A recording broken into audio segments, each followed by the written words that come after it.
Ya, Nadiem Makarim merupakan salah satu terdakwa dalam kasus dugaan korupsi program digitalisasi pendidikan berupa pengadaan laptop Chromebook dan Chrome Device Management di lingkungan Kemendikbudristek tahun 2019-2022. Korupsi diduga diantaranya dilakukan dengan melaksanakan pengadaan sarana pembelajaran berbasis teknologi informasi dan komunikasi berupa laptop Chromebook dan CDM untuk tahun anggaran 2020, 2021 dan 2022 yang tidak sesuai dengan perencanaan pengadaan dan prinsip-prinsip pengadaan. Perbuatan pendiri salah satu perusahaan teknologi itu didakwa dilakukan bersama-sama dengan 3 terdakwa lainnya.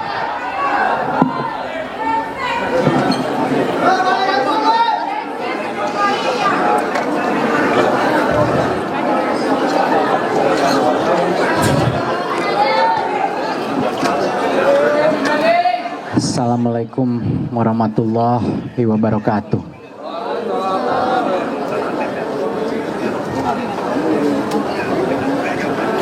Hari ini kita menanyakan pertanyaan sangat besar kepada sistem hukum kita.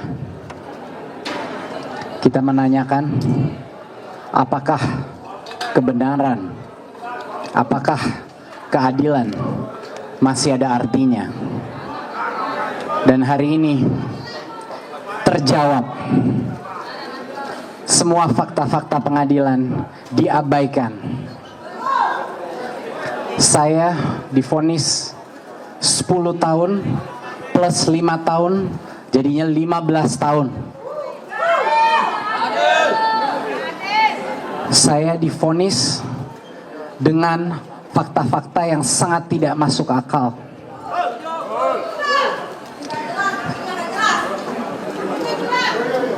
Saya mendengarkan para hakim-hakim berbicara, tapi keempat hakim yang memvonis saya 10 tahun bersalah itu tidak bisa melihat saya ke mata saya langsung. Tidak ada satupun dari mereka yang ingin melihat langsung ke mata saya, karena saya tahu isi hati mereka.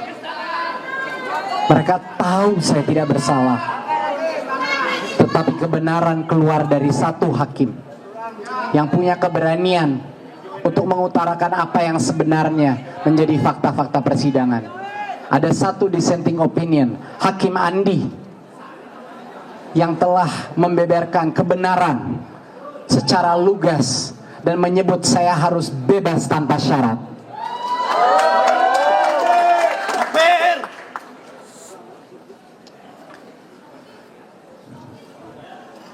Saya divonis secara praktis 15 tahun. Karena saya dituntut uang pengganti 809 miliar yang saya tidak punya. Mereka tahu itu. Dari laporan hasil kekayaan saya di akhir saya menjabat, saya tidak punya uang sebanyak itu dalam bentuk apapun. Itu artinya saya divonis 15 tahun. 809 miliar itu tidak pernah menyentuh saya sekalipun. Sudah dibuktikan dengan dokumen, dengan saksi bahwa uang itu tidak pernah keluar dari rekening PT Akap, yaitu Gotoh. Tidak satupun uang itu saya dapatkan, saya terima. Dan uang itu uangnya PT Akap dan tidak ada hubungannya sama sekali dengan Google maupun kasus Chromebook. Bayangkan. Tapi saya ditanggung beban untuk membayar balik itu.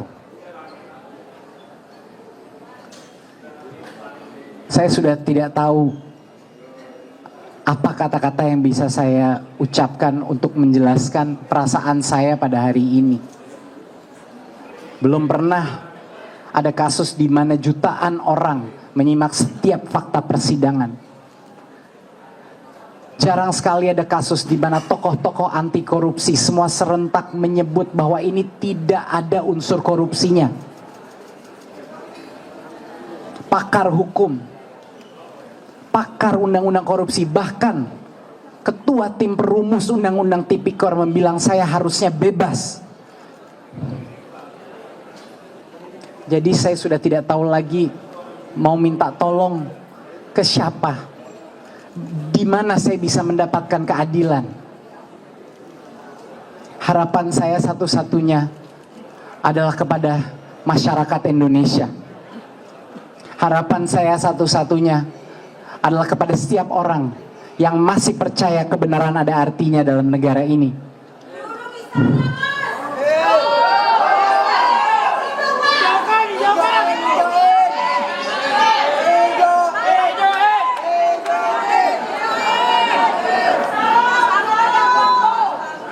Saya telah berjuang selama 1 tahun ini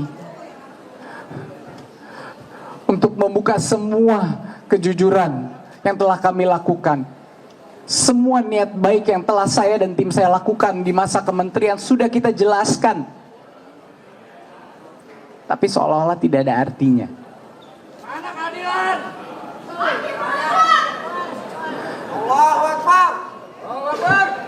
Saya tentunya akan terus berjuang demi anak-anak saya, demi keluarga saya, demi seluruh negara Indonesia yang saya masih cintai. Saya akan berjuang. Saya akan segera melaksanakan naik banding untuk berjuang demi kebenaran, demi anak-anak muda, demi profesional yang di luar sana, demi semua orang jujur yang dikriminalisasi. Saya tidak akan berhenti. Mohon doa, mohon dukungan, mohon suara Anda, dan mohon keberanian Anda. Wassalamualaikum warahmatullahi wabarakatuh.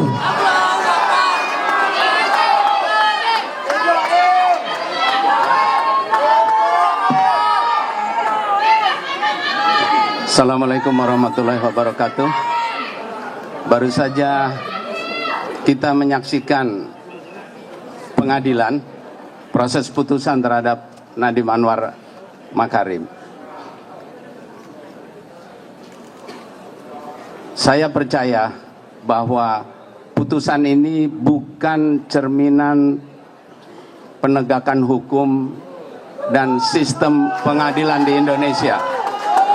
Jangan sampai keagungan pengadilan dan hukum di Indonesia dikotori oleh ulah dari beberapa oknum saja. Jelas dari apa yang kita saksikan tadi, banyak sekali keanehan yang dipertontonkan. Beberapa kali di dalam proses pembelaan kami sudah menyampaikan alat-alat bukti yang kemudian tadi secara jelas diingkari keberadaan bukti tersebut, yang apabila alat bukti tersebut dijadikan pertimbangan maka tidak akan ada putusan terhadap Nadiem Anwar Makarim yang menyatakan Anwar Nadiem Makarim bersalah melakukan tindak pidana korupsi.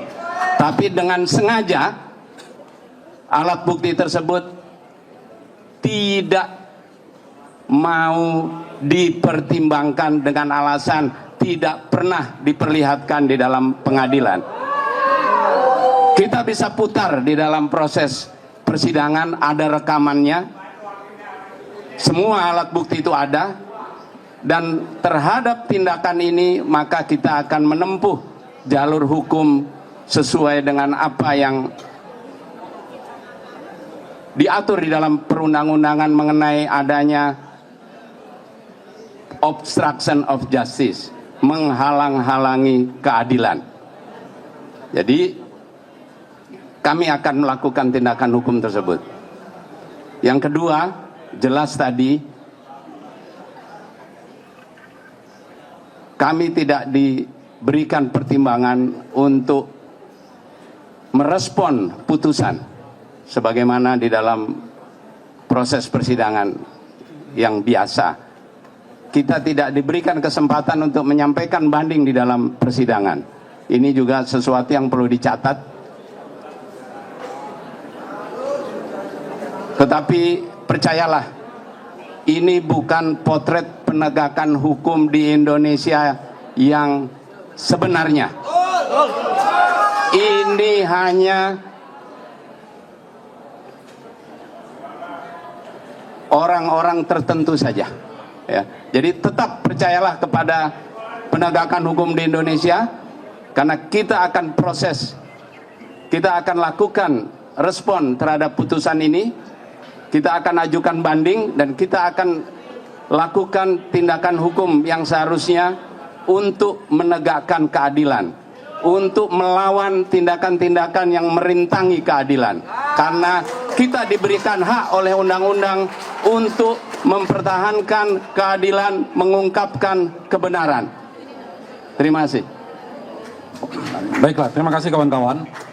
Pertama-tama kami mengapresiasi untuk Hakim Andi Saputra, karena tadi secara cerdas dan jelas beliau menyampaikan dissenting opinion yang betul-betul masuk di akal sehat. Masuk di akal sehat. Kita apresiasi hakim seperti Andi Saputra, dan semoga hakim-hakim seperti ini bisa banyak ke depannya. Kawan-kawan sekalian, perlu diketahui bahwa tadi ada dua dakwaan pokok, dakwaan primer dan dakwaan subsidiar. Untuk dakwaan primer tadi dinyatakan tidak bersalah, tidak terbukti, sedangkan dakwaan subsidiar dinyatakan terbukti. Nah, di dakwaan subsidiar dinyatakan terbukti karena menurut hakim ada kepentingan Pak Nadiem selaku terdakwa dengan pihak Google.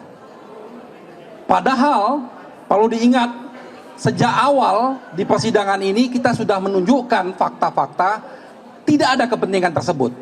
Dengan apa? Dengan niat baik kita menghadirkan saksi dari Google. Bahkan kalau dikatakan ini adalah kepentingan, seharusnya Google sudah dari awal sebagai saksi oleh jaksa, tapi tidak pernah dihadirkan. Malah kami yang menghadirkan, dan Google sudah menjelaskan semua, itu adalah semua proses bisnis yang biasa. Tadi Hakim Andi Saputra juga sudah menjelaskan seperti itu. Perlu dijadi garis bawah, ini akan jadi presiden jelek buat negara kita kepada menteri-menteri yang swasta. Ini yang ingat ya, akan jadi presiden jelek bagi menteri-menteri yang swasta. Kalau Anda nanti sebagai pengusaha atau sebagai pihak swasta yang tiba-tiba jadi menteri, jangan coba-coba Anda melakukan kegiatan yang ada kaitan-kaitan dengan masa lalu Anda. Maka akan kena pidana. Ini jeleknya putusan ini. Jadi putusan ini tidak hanya terkena kepada Pak Nadiem, tapi akan terkena kepada menteri-menteri yang sekarang lagi menjabat. Ini akan jadi presiden yang jelek. Itu yang pertama. Lalu yang kedua, sudah disampaikan oleh Pak Dodi, kami sudah mengulangi berkali-kali, jangan sembunyikan fakta-fakta persidangan, karena kami punya bukti-buktinya. Tadi hakim dengan terang benderang mengatakan bahwa buktinya tidak ada. Loh, selama ini sidang dia kemana? Apa mereka tidur? Bukti bahwa adanya surat jaminan mutlak disampaikan secara tegas oleh Ketua LKPP, dan semua vendor-vendor itu mengatakan dalam persidangan ini. Dan ketika kami mintakan bukti itu, jaksa, karena ini bukti dipegang oleh jaksa, jaksa mengatakan entar sok, sampai akhir persidangan dia tidak serahkan bukti itu. Berarti kan salahnya ini siapa? Siapa yang menyembunyikan bukti? Tapi bahwa surat jaminan itu ada, sudah dikatakan oleh saksi yang hadir di persidangan. Jadi ini betul-betul merupakan manipulasi terhadap fakta persidangan. Begitupun dengan tadi yang disampaikan tentang uang pengganti. Ini betul-betul tidak masuk di akal. Karena dalam satu sisi, hakim mengatakan bahwa tidak ada aliran dana ke Nadiem. Begitupun hakim yang dissenting opinion, tidak ada yang mengatakan aliran dana. Bagaimana orang yang tidak ada aliran dana, tidak dapat keuntungan apa-apa, harus kena uang pengganti? Ini betul-betul tidak masuk di akal. Nah, terakhir kami sampaikan bahwa berapa kegiatan-kegiatan yang merupakan petunjuk niat baik dari Nadiem. Misalnya contoh, dia mengangkat ahli-ahli sebagai tim ahli untuk percepatan, karena pada waktu itu COVID perlu adanya ahli-ahli.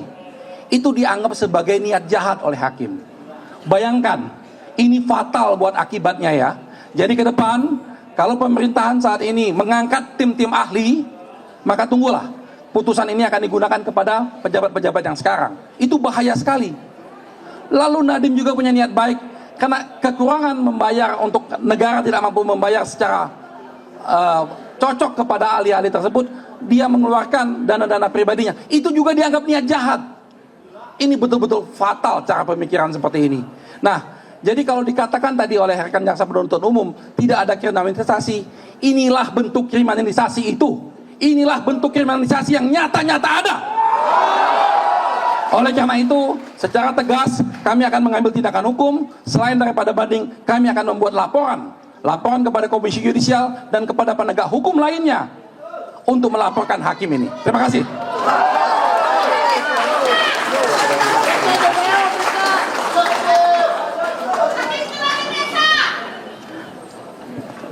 Saya ingin hanya menutup preskon ini dengan ucapan terima kasih yang sebesar-besarnya dari dalam hati saya.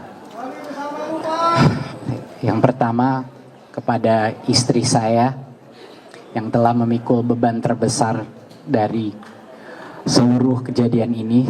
Terima kasih Franka untuk segala-galanya. Untuk keluarga saya, terima kasih selalu berada di sisi saya.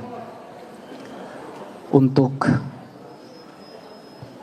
penasehat hukum saya yang pagi siang malam tidak pernah ada letihnya memperjuangkan kebenaran. Untuk para ojol di seluruh Indonesia, terima kasih.